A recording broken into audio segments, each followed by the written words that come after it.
Hello बच्चों, क्या हाल चाल है? ठीक है ना? हाँ सर, हम तो ठीक ही रहते हैं। ओके। बहुत खुशी की बात है कि आपसे लोग ठीक रहेंगे और पढ़ाई लिखाई करते होंगे। देखिए, आज मैं आपसे लोग को 12th का कूलम्ब्स लॉ लेकर के आया हूँ। ठीक है ना? क्या है अपना कूलम्ब्स लॉ? ठीक है। ये कूलम्ब्स लॉ आपको मैं पढ़ाऊंगा। ठीक है ना? कूलम्ब्स लॉ पढ़ाने के दौरान मैंने एक से एक एडवांस लेवल और advance IIT JEE NEET level का आपको मैं क्वेश्चन करवाऊंगा। ठीक है। साथ में मैं आपको फुल कॉन्सेप्ट आपको कूलम्ब्स लॉ के बारे में बताएंगे, स्केलर फॉर्म में भी बताएंगे, वेक्टर फॉर्म में भी बताएंगे। क्योंकि इसका जो कूलम्ब्स लॉ का जो नियम है ये दो फॉर्म में है, एक स्केलर फॉर्म में भी है और वेक्टर फॉर्म में भी है। तो सबसे पहले मैं अपना स्केलर फॉर्म में इसे बताया जाए कि कूलम्ब्स लॉ में स्केलर फॉर्म में क्या बताया था, स्केलर फॉर्म क्या है कूलम्ब्स लॉ का, इसके बाद वेक्टर फॉर्म क्या है। ठीक है। स्केलर फॉर्म देखिए सबसे पहले आपसे लोग तो ये जानते होंगे, सभी लोग जानते होंगे, F बराबर के Q1 into Q2 bye R²। ये सभी लोग जानते होंगे। किस फॉर्म में? ये स्केलर फॉर्म में। कौन सा फॉर्म है? स्केलर फॉर्म में है। ठीक। फिर ये देखिए F12 ये किस फॉर्म में है?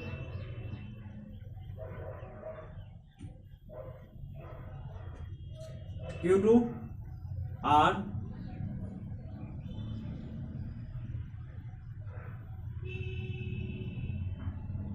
होल क्यू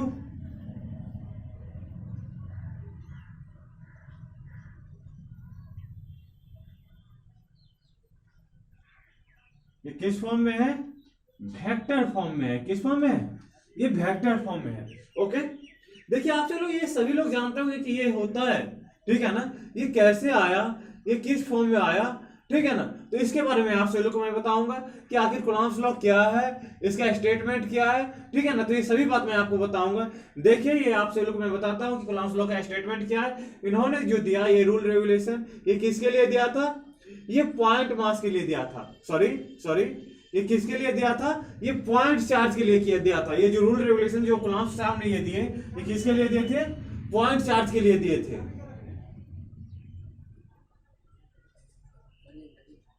ये किसके लिए दिए थे ये रूल रेगुलेशन? ये पॉइंट चार्ज के लिए दिया गया था। ठीक है। तो मैं आपको बताता हूं कि ये कूलम्ब्स लॉ क्या है। ठीक है ना? इसके बारे में पूरा डिटेल से मैं आपको बता रहा हूं। ओके। देखिए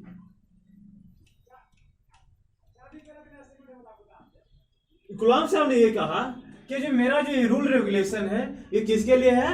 दो पॉइंट चार्ज के लिए। सबसे पहले अपने को क्या दिया गया कि ये दो पॉइंट चार्ज के लिए अपना जो ये फोर्स लगेगा किसके बीच में लगेगा? दो पॉइंट चार्ज। दो पॉइंट चार्ज मान लेते हैं कि Q1 एंड अपना Q2 है। क्या है? Q1 एंड Q2 है। दोनों का बीच का जो दूरी है, दोनों चार्ज के बीच का जो सेंटर टू सेंटर जो डिस्टेंस है वो कितना है? R है। ठीक है। लेट ये मैं ये भी मान लेता हूं, मैं ये मान लेता हूं कि जो ये अपना जो ये है Q1 एंड Q2 जो दोनों क्या है? पॉजिटिव चार्ज है। क्या है? Positive charge. बाबू आप सभी लोग ये जानते होंगे कि दो पॉजिटिव चार्ज के बीच यदि दो पॉजिटिव चार्ज हो तो किस टाइप का फोर्स लगेगा? तो रिपल्सिव फोर्स लगेगा। किस टाइप का फोर्स लगेगा बाबू? किस टाइप का फोर्स लगेगा? रिपल्सिव फोर्स लगेगा। किस टाइप का फोर्स लगेगा? Repulsive force. मतलब ये क्या करेगा? दोनों चार्ज एक दूसरे को क्या करेगा? रिपल करेगा। क्या करेगा? एक दूसरे को दूर भीगेगा, एक दूसरे को क्या करेगा? अलग करेगा। ठीक, बात समझ में आ रहा है? इसके बाद फिर एक पॉजिटिव चार्ज हो और एक क्या हो? निगेटिव चार्ज हो, तब किस टाइप का फोर्स लगेगा? अट्रैक्टिव फोर्स लगेगा। किस टाइप का फोर्स लगेगा? किस टाइप का फोर्स लगेगा? अट्रैक्टिव फोर्स लगेगा। किस टाइप का फोर्स लगेगा बाबू? अट्रैक्टिव फोर्स लगेगा। ओके, बात समझ में आया? फिर अब यहाँ पे आते हैं अपन लोग। ये देखिए दोनों क्या है? पॉजिटिव चार्ज है। मान लेते हैं कि मैंने दोनों क्या ले लिया? पॉजिटिव चार्ज ले लिया। अब दोनों पॉजिटिव चार्ज लेने से क्या करेगा? दोनों एक दूसरे को रिपल करेगा। क्या करेगा? एक दूसरे को रिपल करेगा। मतलब कि दोनों एक दूसरे को अपोज करेगा। क्या करेगा? अपोज करेगा। तो इधर कितना फोर्स लगेगा? तो F12 कितना फोर्स लगेगा? 1 2 लगेगा, और इस चार्ज पे कितना फोर्स लगेगा, तो इस चार्ज पे लगेगा F21 लगेगा। कितना फोर्स लगेगा, F21 लगेगा। देखिए फिर से F12 का मतलब ये होता है कि फोर्स ऑन 1 ड्यू टू 2। क्या होता है, F12 का मतलब force on 1 due to 2। F21 को क्या पढ़ते हैं बाबू हम सभी लोग, फोर्स ऑन 2 ड्यू टू 1। क्या 1, फोर्स ऑन 2 ड्यू टू 1, मतलब कि दो पे एक के कारण से लगने वाला बल। ठीक है, तो क्योंकि यह जानता है कि दोनों क्या है, पॉजिटिव ही चार्ज है। यदि पॉजिटिव चार्ज है तो दोनों क्या करेगा, एक दूसरे को रिपल करेगा। क्या करेगा, रिपल करेगा, एक दूसरे को क्या करेगा, प्रतिकर्षित करेगा, मतलब एक दूसरे को क्या करेगा, दूर भगाएगा। समझिए बात है कि एग्जाम्पल, मैं सिंपल सा एग्जाम्पल देता हूं। जैसे कि आप मैग्नेट देखे होंगे, चंबुक देखे होंगे ना, चंबुक देखे होंगे, सभी लोग देखे होंगे मेरे समझ से। चंबुक देखे होंगे, एन एस, चंबुक में कितने पोल होते हैं, 2 पोल होते हैं, एन और एस। ठीक, 2 मैग्नेट ले लिए। क्या ले लिए, 2 मैग्नेट। यहां पे भी इसका क्या आ गया, एस और आ गया, और यहां पे एन आ गया। ओके, फिर देखिए एक और एग्जाम्पल दिखा रहा हूं, बात देखिएगा। यहां पे एन है और यहां पे क्या है, एस है। यहां पे क्या है, यहां पे क्या है, एन है, और यहां पे क्या है, एस है। देखिए आप सभी लोग देखे होंगे कि जब 2 सेम पोलैरिटी हो, क्या हो, 2 सेम पोलैरिटी हो, जैसे कि यहां पे भी एस है और यहां पे भी एस है, तब देखते होंगे कि मैग्नेट को यदि, जब चंबुक को यदि अपने पास लाते हैं, जब चंबुक को यदि नजदीक लाते हैं, तो क्या होता है, एक समय मतलब कि एक दूसरे को क्या भगाता है, दूर भगाता है। क्या करता है, दोनों एक दूसरे को रिपेल करता है। और कभी कभी क्या होता है कि कभी यदि मैग्नेट को यदि नजदीक लाते हैं तो और वो जोर से खींचता है। मतलब यदि एस और एन रहेगा तो क्या करेगा, एक दूसरे को अट्रैक्ट करेगा। क्या करेगा, एक दूसरे को अट्रैक्ट करेगा। क्या करेगा, एक दूसरे को अट्रैक्ट करेगा। और जब ये एक दो सेम पोलैरिटी होगा तो एक दूसरे को क्या करेगा, क्या करेगा, रिपल्सिव। किस टाइप का फोर्स लगाएगा, ये रिपल्सिव फोर्स लगाएगा। किस टाइप का फोर्स लगाएगा, रिपल्सिव फोर्स लगाएगा। यहाँ पे किस टाइप का फोर्स लगाएगा, किस टाइप का फोर्स लगेगा, अट्रैक्टिव फोर्स लगेगा। किस टाइप का फोर्स लगेगा, अट्रैक्टिव फोर्स लगेगा। बात समझ में आया। यदि दोनों की यदि पोलैरिटी यदि सेम हो जाता है तो क्या हो जाता है, रिपल करेगा। उसी तरीका से यदि चार्ज के साथ भी वही स्थिति है कि यदि दोनों पॉजिटिव चार्ज आ गया तो क्या करेगा, एक दूसरे को रिपल करेगा, एक दूसरे को दूर भगाएगा। यदि पोलैरिटी यदि से अपोजिट हो जाता है तो क्या करेगा, दोनों को एक दूसरे को खींचेगा। वह यहाँ पे देखिए दोनों पॉजिटिव है तो ये इधर भाग रहा है और ये इधर भाग रहा है। यदि यहाँ पे एक पॉजिटिव और एक निगेटिव आ जाता तो एक इधर भागता और ये भी किधर आता, इधर आता। मतलब एक दूसरे को क्या करता है, अट्रैक्ट करता है। मगर ऐसा कंडीशन यहाँ पे नहीं है। ठीक, ये बात तो समझ में आया। और ये प्रीवियस लेक्चर में मैंने बहुत डिटेल से बताया हूं। अब देखिए आगे की बात मैं बताता हूं। ये तो इतना बात समझ में आया। अब देखिए क्या होता है, गुलाम साहब ने ये कहा कि जो 2 चार्ज, ये किसके लिए था, ये रूल रेगुलेशन 2 पॉइंट चार्ज के लिए था। कितने, किसके लिए था, पहला बात लिखिए कि फोर्स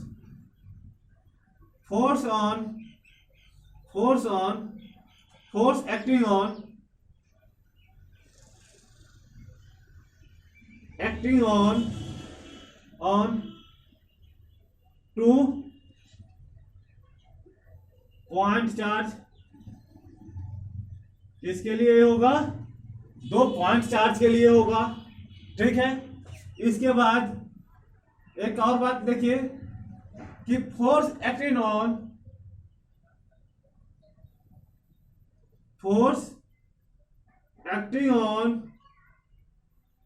only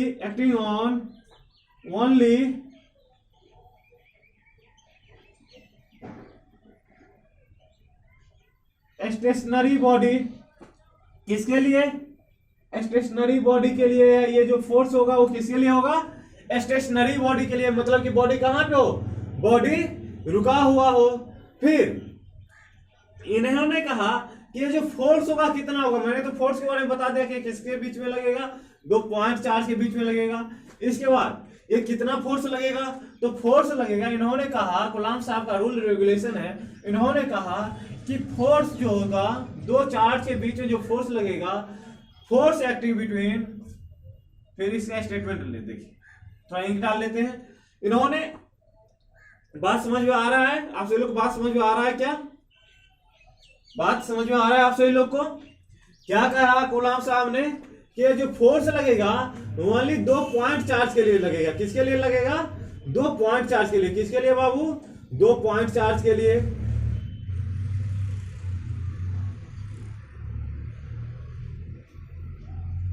किसके लिए ये होगा?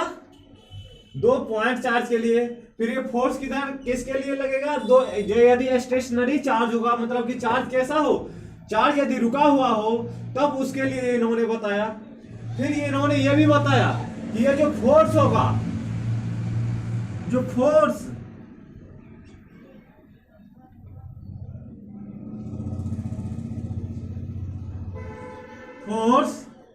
Acting between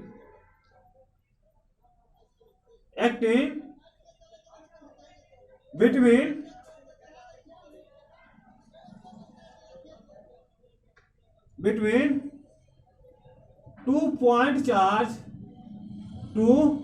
point charge centre to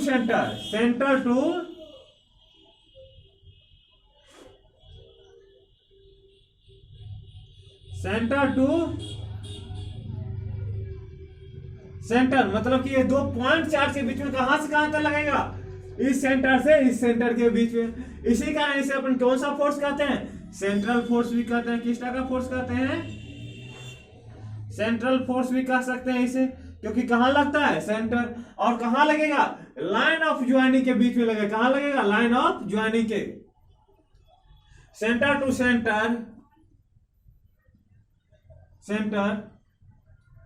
force acting between the 2 point charge, center to center, line of center to center, line of joining।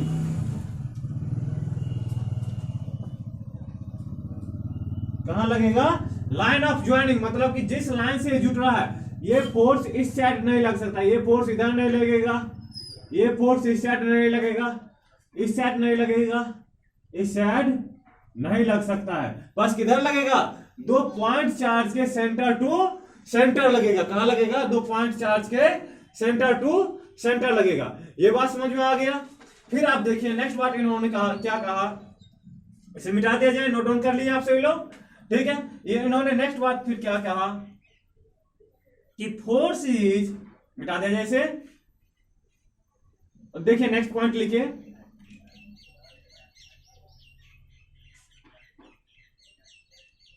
देखिए नेक्स्ट पॉइंट देखा जाए। फोर्स इज, कूलॉम साहब ने कहा कि force is directly proportional to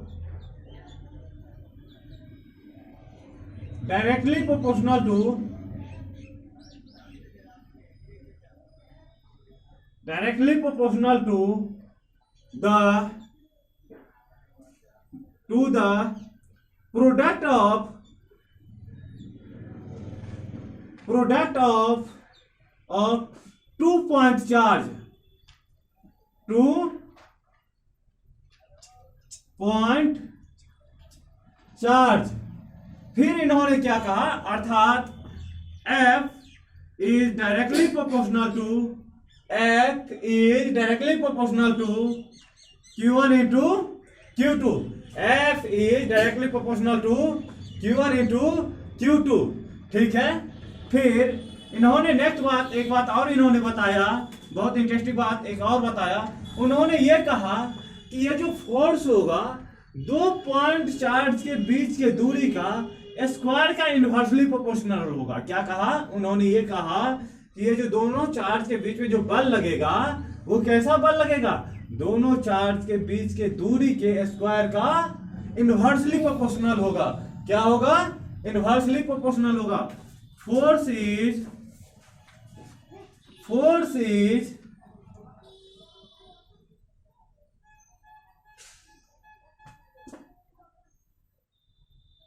inversely proportional to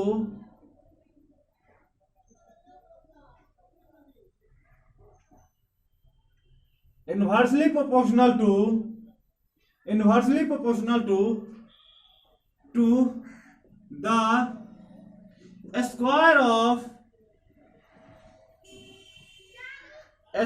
of distance between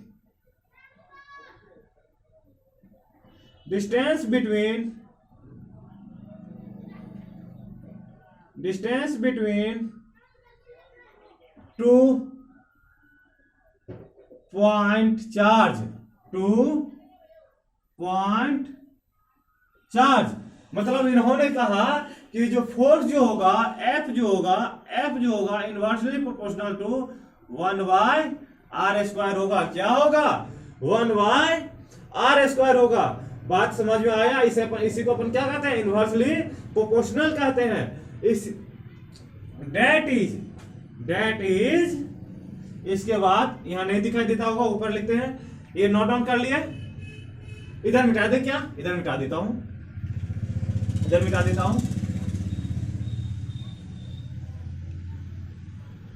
That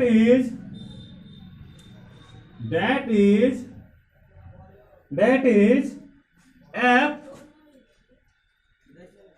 F equal to K Q1 into Q2 by क्या? R²। K Q1 into Q2 by R²। बात समझ में आ रहा है बाबू? K Q1 into Q2 by R²। अब देखिए ये तो हो गया।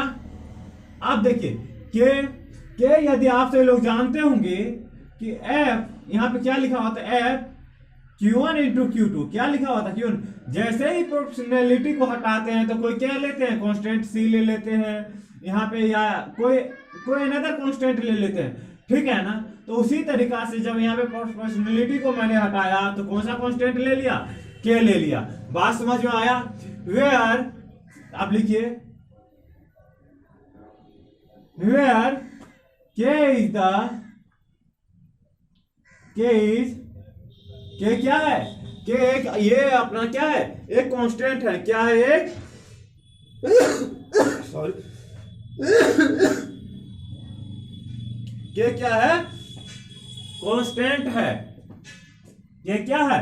कांस्टेंट है। क्या है? कांस्टेंट है। क्या है? कांस्टेंट है। ये कांस्टेंट है। ये किसके ऊपर डिपेंड करता है? तो depend upon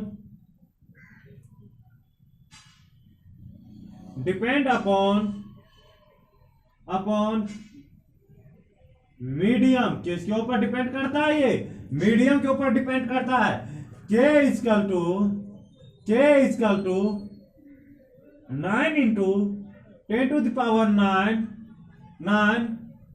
Newton metre square पर कूलम्ब स्क्वायर होता है। कितना होता है? 9 into 10⁹ न्यूटन मीटर स्क्वायर पर कूलम्ब स्क्वायर होता है। ठीक।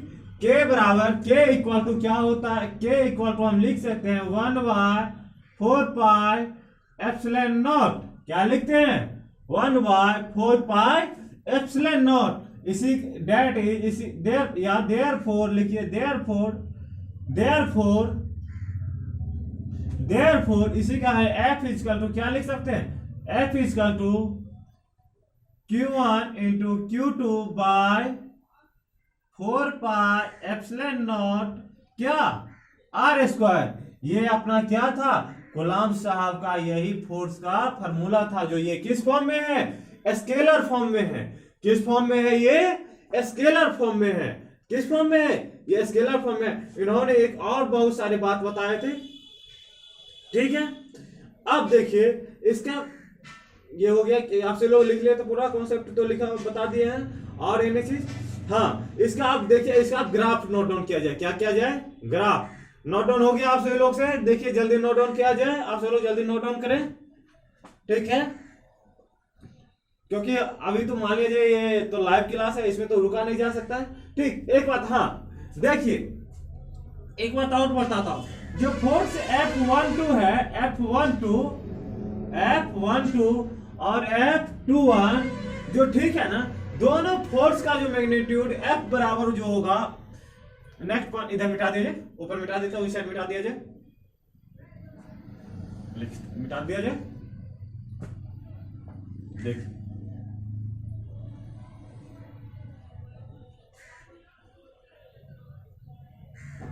देखिए F12 और F21 दोनों में कोई डिफरेंस नहीं है। क्या है? F12 वेक्टर ही है। यदि मान लेते हैं कि मैग्नीट्यूड ऑफ F बराबर क्या है? Magnitude of F12, vector magnitude of F12 equal to F21। देखिए दोनों फोर्स का जो मैग्नीट्यूड होगा, मैग्नीट्यूड क्या होगा? इक्वल होगा। मैग्नीट्यूड क्या होगा? जितना इसका वैल्यू होगा उतना ही इसका भी वैल्यू होगा। वैल्यू क्या होगा? सेम होगा, बट क्या होगा? इसका डायरेक्शन क्या होगा? अलग अलग डायरेक्शन है। क्या है? डायरेक्शन जो होगा अलग अलग होगा, ठीक है?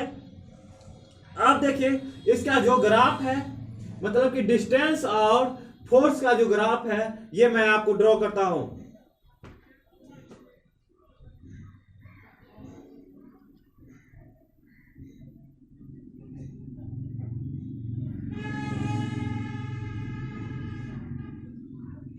ग्राफ R वर्सेस F, ठीक? यानी तो F वर्सेस R लिखिए, F वर्सेस R, क्योंकि F पहले लिखेंगे R, F वर्सेस R। देखिए F जो इसका जो ग्राफ होगा, फोर्स जो होगा कैसे R के साथ चेंज कर रहा है, वेरी कर रहा है, उसका ग्राफ मैं आपको बताता हूं। देखिए देखा जाए सॉरी, ये क्या है? अपना F है। ये क्या है? अपना F है। और ये अपना क्या है? ये अपना क्या है? R है। ये क्या है? R है। ओके, अब देखिए यदि R को जरा सा हम यहां पे रखते हैं, यदि यहां पे देखिए, यहां पे देखिए, यदि मान लेते हैं कि R